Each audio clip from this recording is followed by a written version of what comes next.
A 4-2 win in Game 1 for the Florida Panthers over the Toronto Maple Leafs. David, you are there, and our coverage here on the fourth period is presented to you by Bodog. When it feels like all that's left is work hard, it's time to play again. Easily find your next favorite game with Bodog. Free casino games, poker tips, and sports odds. Make a play. All right, David, let's jump right into it. For me, the Florida Panthers really had no time to adjust to their opponent, and they just kept playing hockey as they just did against the Bruins. And that's, for me, what it looked like. What did it look like for you in Game 1? Yeah, they kept rolling. They kept going. They took the momentum they had after beating the Boston Bruins in 7 games, came here to Toronto, and just rolled the Maple Leafs. They kept the pressure going. They kept the attack going. The Leafs really had no answer for Matthew Tkachuk in trying to sustain him. He's drawing penalties. He's creating havoc. He's creating offensive opportunities for his team.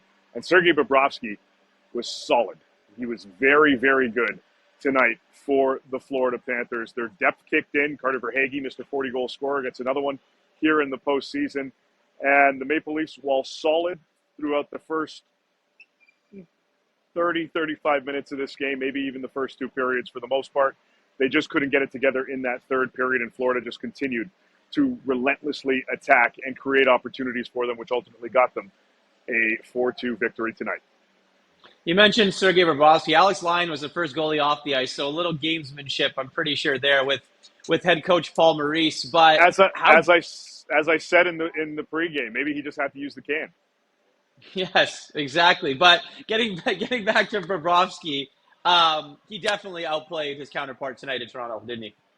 He did. Yeah, look, Samsonov was solid, again, as solid as he could be given the circumstances for the Toronto Maple Leafs. But Sergei Bobrovsky was just a dominant performer tonight. He was making key save after key save. His reflexes were back to what they used to be.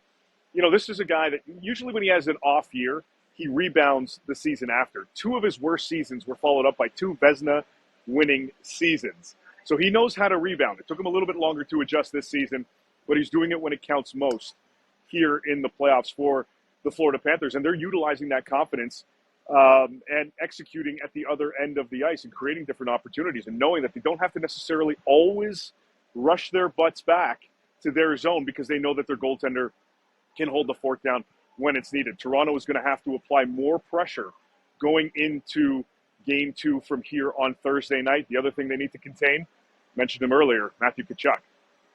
I'm going to ask you about that man, Matthew Tkachuk, right now. The evolution of Matthew Tkachuk from a Calgary Flame to, obviously not wanting to be in Calgary, to kind of dictating where he went to Florida, to the player that he is right now in these playoffs. Like, what an evolution it's been, David. It really has, and it's a continued evolution from star to we're nearing superstar status. They're honking behind me because they're loving what they're seeing, which is weird because it's Toronto. But this is a player that has continued to dominate at different elements of the game and throughout the course of the game. He's, as I said earlier, he can create offensive chances. He can bury when he needs to. He can pass the puck and deliver passes in the right moments to his teammates.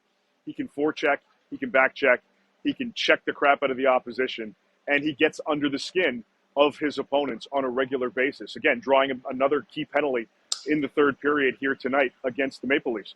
This is a player that is an all-around performer, and he has not taken his foot off the gas so far in these playoffs.